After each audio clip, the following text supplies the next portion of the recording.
we got to get cracking on this C5. I owe Spencer his car. He's been here for quite some time. He's been nothing but patient, just a down-ass dude. I appreciate him. And he's been taking all the problems in stride. And we are good. So kind of got started a little bit earlier. Taking the OEM, well, first thing I had to take off the auxiliary transmission cooler. We talked about that before. Got that out of the way. Condenser, radiator, fans out. So, bye. Taking its place is gonna be, got a brand new condenser. I already put in the brand new compressor. I believe you saw that. I believe I done showed that to you. Not like it matters. It's just a brand new compressor. So, along with the supercharger, we're dealing with some cooling system upgrades. So, DeWitt's had a sale, and he capitalized on the sale and got him a nice cut down drop-in, really nice radiator, and the Spall fans. So really nice. So those will be going in place of the stock shit. But while that's out, that leaves me a ton of room up here to get the front of the engine back on. And that's what I'm gonna do now. So earlier, his tie rods were shot, so we got him new tie rod ends. Those are on, so I can get that hooked up. I did that so then I could hook up the steering and all that. So that's what we're gonna work on now. We're gonna get exhaust in, everything. We got the whole engine bay tidied up. Then I'll install the new radiator, new condenser, whatever. We just talked about that. Get that stuff in, and then we'll move to the back of the car where I'm gonna mount this transmission cooler. So I'm gonna come up with some kind of bracket and get it mounted up. And I don't know yet. Like, there's plenty of room here, but I may cut this out. I'm gonna run that by him one more time, just see what he says. He's down for it. He thinks it'd be cool. The rear profile of the car, you look, and you got a big ass transmission cooler. So, and here are the lines, the electrical for the transmission cooler. I'm gonna have to extend this, obviously. Excuse me. I'll get this extended out. That's no big deal. And we'll run it along with the main harness down the top of the torque tube, spit it out the back. So won't be too much to see as far as action. Just some piecing shit together, which, I know is boring. Nobody cares about, but that's what we gotta do. And then I'm gonna get pretty far tonight. I'd like to have all the engine bay done, and at least the factory stuff, like all my connectors and wiring harness, brake lines, all that stuff. I'd like to have that done today. If not today, first thing in the morning. So I've been slacking all weekend. I know I had an engine replacement to do on a Honda, and I know y'all don't care nothing about that.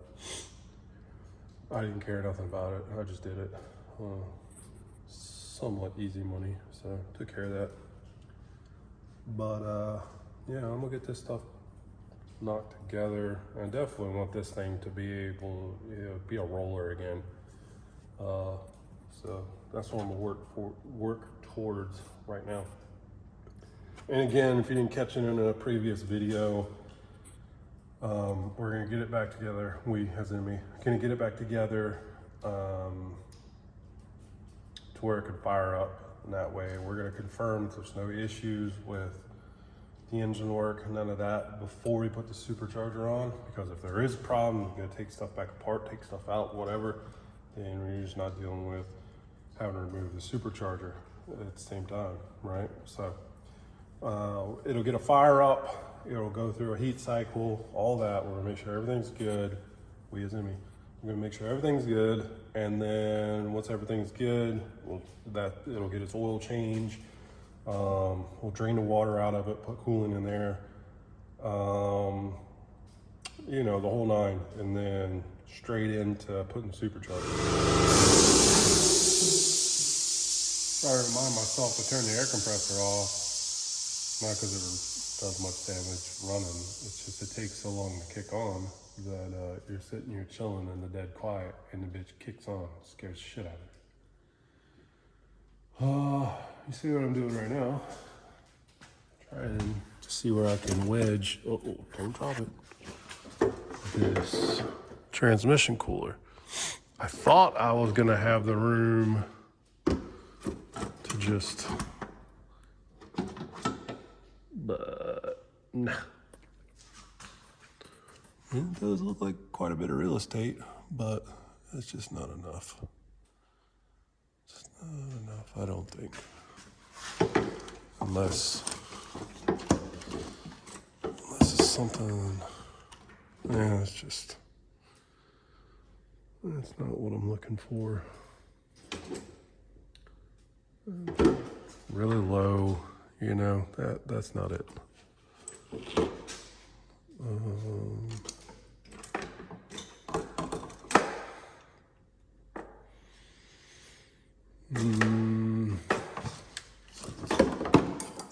Just feels really forced right there. So I think the move is gonna be, like I said before, cut that out, and then, you know, this will be flat bottomed up here. Yeah. And this will be in front of, you know, the mufflers sit over here, and then the tailpipes come out in the center where this little doohickey is. So I got some fiberglass sheet in the shed.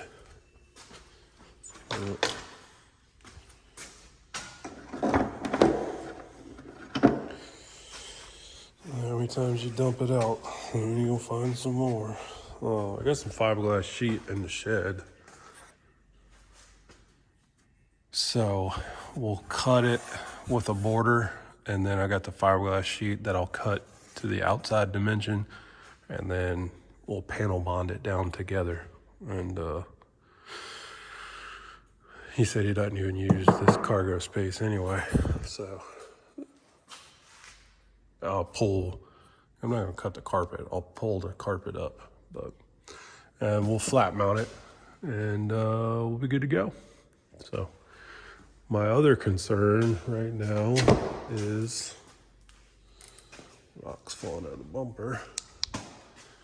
This is my hole to get my hands up in there and get all those fittings. Sweet, right? For whatever reason, this pipe would not clear the cradle coming out. You know, I was taking the exhaust out. This pipe wouldn't fish through. I don't know what they did. I guess, you know what? I guess I could pop this axle out. Well, to do that, I gotta take, but right now it's kind of in the way. So yeah, I may have to just take loose the cradle, set it down on the transmission jack down low enough that I can get the fittings or the hoses in the fittings. And then I need to extend this wire right here. That's for the fan. That's the, for the fan on this auxiliary cooler. So I need to get it extended and run up here on top of the torque tube in here, and then you'll have your tunnel plate, and then I can put my exhaust on. So that's where I'm at in the front. I'm ready to put headers on, and you see the intake manifold. I cleaned it really good, degreased it, whatever. It's ready for some new gaskets. Still a little gummy in there, but a lot better than what it was. I ain't gonna put so much effort into it. I don't think I've said it before on here. This was supposed to have a LS6 intake on it. It does not. It's an LS1 intake. So we got them an LS6 intake. And that's what that's all about. So yeah, had high hopes for getting this thing buttoned up and fired tonight, but now I'm just kind of screwed myself back here in the back. Sweet. No big deal. I'll keep working. All right. I'm not sure where I left off on the C5, but I'm sure there's been a little bit of progress since then. We got the DeWitt's radiator in, DeWitt's mount, spall fans. One of the things that has happened, I done throwed it over here in the go pile. I know I gotta clean the shop up.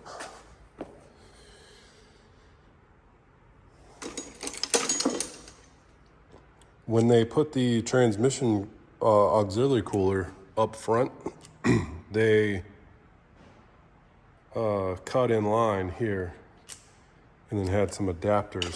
So they just cut the upper hose 6 AN to the cooler and then out of the cooler and then back into the transmission. I thought that those adapters would just screw in, but they won't. So I got these adapters, that's fine.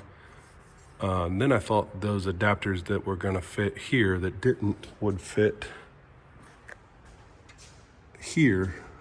Oh, so anyway, the adapters wouldn't work to get the factory hard lines that they have spliced into the transmission. So we decided it would be cheaper and easier to buy some cheapo transmission AN line and put this in versus trying to find those factory lines. I've looked at them before and I couldn't find them available for purchase. I know somebody has one, but whatever. This is like 80 bucks. I'm obviously gonna have to cut them down and re-terminate them, but I'm waiting on these fittings to show up. Take it from 5/8 flared to 6 AN. So that's done. Brakes are bled. His sway bar end links were looking kind of crappy. Changed those out. Tie rod ends were, all the boots were messed up, so we changed those out. There's a ton of stuff done up top. But the biggest project was putting the transmission cooler back here. So what I did, where's the fiberglass? Cut this out of the trunk and then panel bonded some thick fiberglass board up here, some pre-made board. I didn't make this. It's panel bonded all the way around, so nice and sturdy, nice seal. Originally I thought I was gonna mount this straight to that, but I decided not to. I just made some brackets to kind of suspend it and Here it is. Had to extend the wiring back, and then had to fight. You can't see nothing up in there, but I had to fight to get these lines to work. So they're in. The only thing left to do back here is we have a aftermarket. He's putting a transmission temperature gauge. We got a 3-pillar plod, so we'll be doing AFR, boost, and trans temp. So I got one of these inline, whatever, 1/8 inch MPT adapters, and this is supposed to be for fuel. But I needed a place to put this temperature sensor probe. So I got this, and of course it was too shallow. So all I did was I just carefully drilled through the material on this side to where I could get that to sink down. So I need to put this in line back here.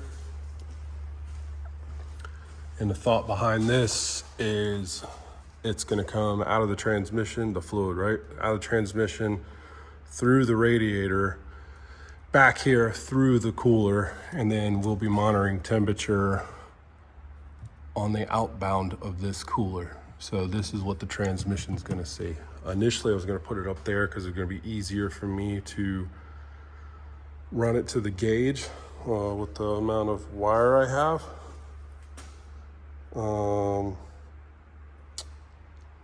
And I just decided that that would be monitoring it on the hottest part, and you know, whatever, before it goes through 2 coolers, I could have, you know, whatever, 200 some degrees there, but 100 and some degrees coming out of the second cooler into the transmission. So I could have good temperature here, bad temperature there, and I don't want to give them, like, you know,